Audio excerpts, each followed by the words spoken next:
A world that shouldn't host life.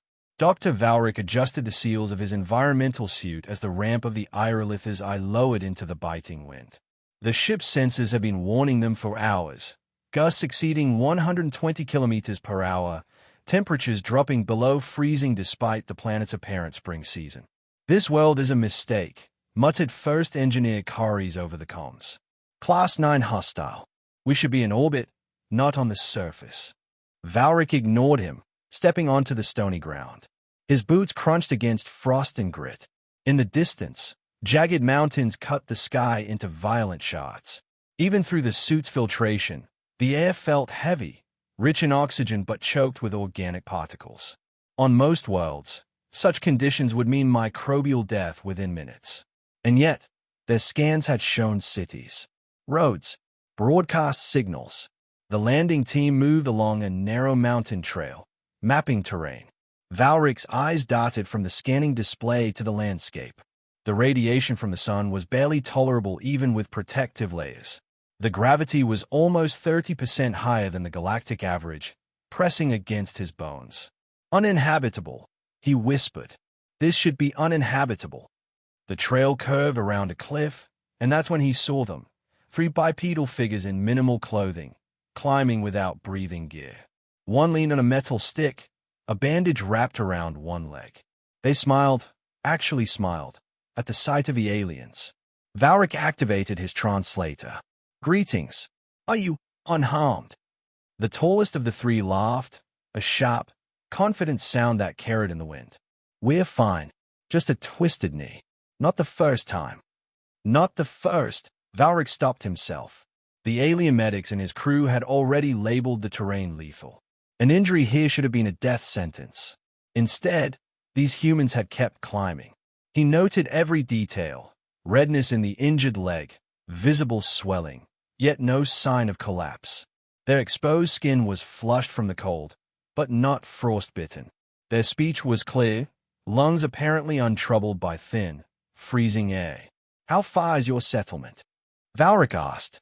3 kilometers that way," the woman with the injured leg said, pointing higher up the slope.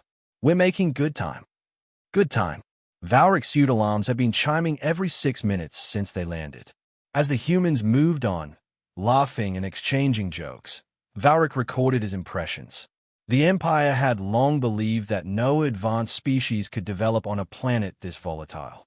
The climate was too unstable, the ecosystems too aggressive, the natural disasters too frequent. But these humans weren't surviving despite the planet. They were thriving because of it. Back on the ship that evening, Valric compiled his first field report.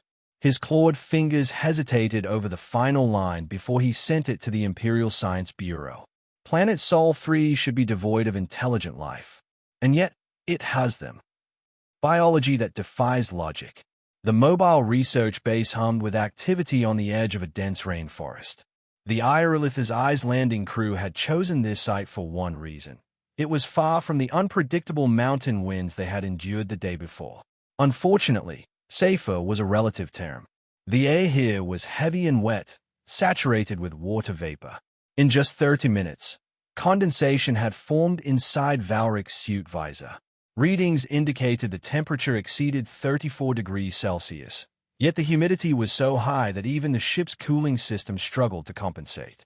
The environment was a perfect breeding ground for microbial life, deadly to most galactic species. Yet the humans didn't just tolerate it, they thrived in it. 2 volunteers from a nearby village stood before Valric, smiling as they allowed medical scans. Sweat beaded on their skin, but their breathing remained steady. "Heart rate normal," Kari's muttered from the diagnostics terminal, frustration evident in his tone. "Body temperature, normal. Oxygen saturation, perfect. This makes no sense." Valric studied the readouts. "Pathogen load." "High," Kari said. "Very high. Dozens of viral and bacterial strains, some of them aggressively mutagenic. And yet, they are fine."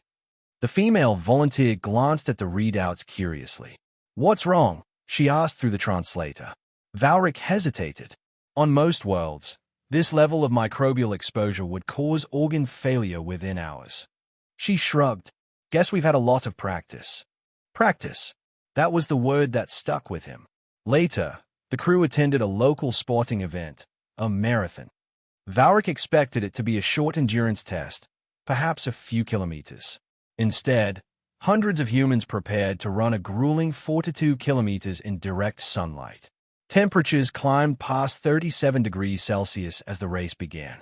Alien eyes widened as runners pushed through the heat without protective suits, taking only occasional sips of water. Valric recorded heart rates, muscle strain, sweat loss, and saw no collapse, only determination. Many even chatted while running, as if this was routine. In the evening, Valric interviewed a rescue worker from the village's emergency response team. The man told stories of hauling people out of floodwaters, trekking through snowstorms to deliver supplies, and standing guard in wildfire zones. Why? Valric asked.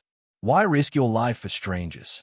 The man looked puzzled, as though the question itself was strange. Because someone has to. Back in his private quarters, Valric reviewed the day's data.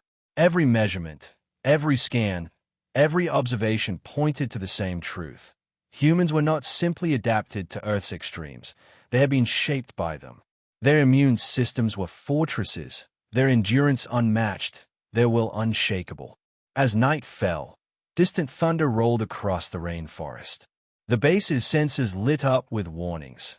Rapid barometric drops, escalating wind speeds, ocean currents shifting dangerously. A storm was coming, and it was coming fast. Valric stayed at the readouts, unsettled. He had just begun to understand these humans. Now, the planet itself was about to test them. The planet shows its teeth. The first warning came as a low rumble in the distance. By the time Valric reached the command console, the sensors were flashing red, barometric pressure plummeting, wind speeds climbing past safe thresholds, and ocean buoys transmitting erratic wave data. Kari's voice was sharp over the comms. Cyclonic formation detected. Estimated landfall, 3 hours. Category 6. Valric's claws froze over the console. Category 6 did not exist in the Imperial Disaster Index. Storms of this magnitude tore cities apart, and even hardened military outposts were evacuated at Category 4.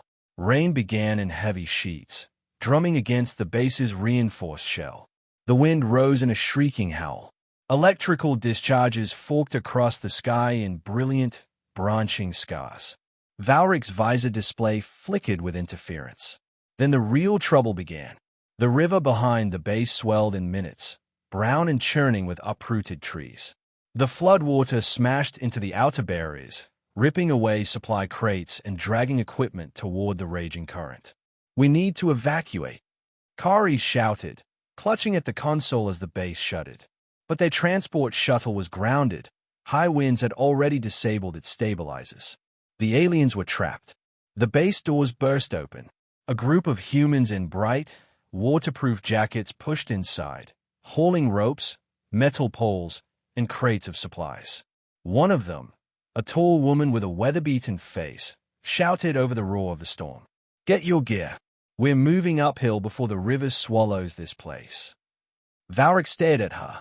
"The winds." "Yeah, they are bad," she interrupted, slinging a rope around her chest. "But the water's worse. Let's go." The next hour blurred into a frenzy of motion. Valric found himself stumbling through waist-deep water, guided by a human's firm grip on his arm. Another human carried Kari's, equipment and all, on his back. They moved with practiced precision, shouting instructions, checking on each other, never slowing despite the gale-force winds. At one point, Valric slipped on submerged debris. The current yanked him sideways, dragging him toward a whirl of foam and splintered wood. A human firefighter lunged, locking an arm around his waist and holding him upright. "You're lighter than you look," the man shouted, grinning through the rain. They reached a rocky ridge just as the river consumed the base entirely. From their vantage point, Valric could see buildings in the distance, human settlements, battened down, lights still glowing in the darkness. People moved between them in teams, carrying supplies, tending to the injured, reinforcing walls with sandbags. It was chaos, yes, but it was organized chaos. These people had faced storms like this before, and they were not cowed. Hours later, as the wind eased and the rain slowed, Valric realized something unsettling. They had not just survived the storm. They had controlled the disaster, bending their response to meet its fury head-on. He turned to the woman who had led them to safety. "You knew exactly what to do." She smiled tiredly. "We always do." The Empire's dilemma. The Aerolith's eye hung in high orbit, a silent observer over the blue and green sphere below. From here, Earth looked tranquil, wrapped in wisps of white cloud. Valric knew better. He had seen its storms, felt its gravity, and watched its people stare down death without flinching. The Imperial Council's holographic chamber shimmered into view on the bridge. 12 figures, leaders of the galaxy's most advanced civilization, appeared in a ring, their faces unreadable. "Dr. Valric," the chair being began, "your mission was to survey a hostile Class 9 world. We expected geological data, perhaps mineral scans. Instead, you report a functioning, space-age civilization. Explain." Valric's claws tapped against the holopad. "Council members, humanity is unlike any species we have encountered. Physically, they endure extremes that would kill most within hours: heat, cold, radiation, pathogens. Their immune systems are fortresses, their bodies adaptable beyond prediction." Councillor Gyrith raised a brow. "And mentally?" Valric hesitated, then projected footage. A woman with a bandaged leg climbing a frozen slope. Hundreds running a marathon under a scorching sun. Teams wading into floodwaters to pull strangers to safety. Humans laughing in the middle of a storm that had leveled an Imperial research base. "They are relentless," Valric said. "They endure injury, hardship, and disaster not with resignation, but with defiance. Their cooperation in crisis is instinctive. They risk themselves without hesitation." A murmur rippled through the council. Councillor Dreven's voice was sharp. "Such traits could make them formidable soldiers or dangerous enemies." "Agreed," said another. "If they expand into space, we may face competition for every unclaimed system. Perhaps containment is necessary." "Containment?" Gyrith scoffed. "If they survive that planet, they will survive whatever we throw at them. Better to recruit them, send them where our own forces fail. Exploration, colonization, hazardous environments. They could be our spearhead." The chair being turned to Valric. "Your recommendation?" Valric considered the storm, the laughter, the grip of a firefighter pulling him from a flood. He remembered the villages lit against the darkness, the people moving in perfect, unspoken coordination.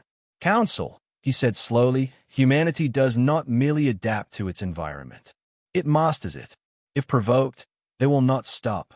If allied, they will not falter.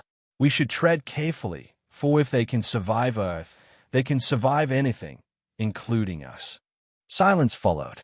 Then the chair being gave a single nod. "Your words are noted, Doctor. We will deliberate."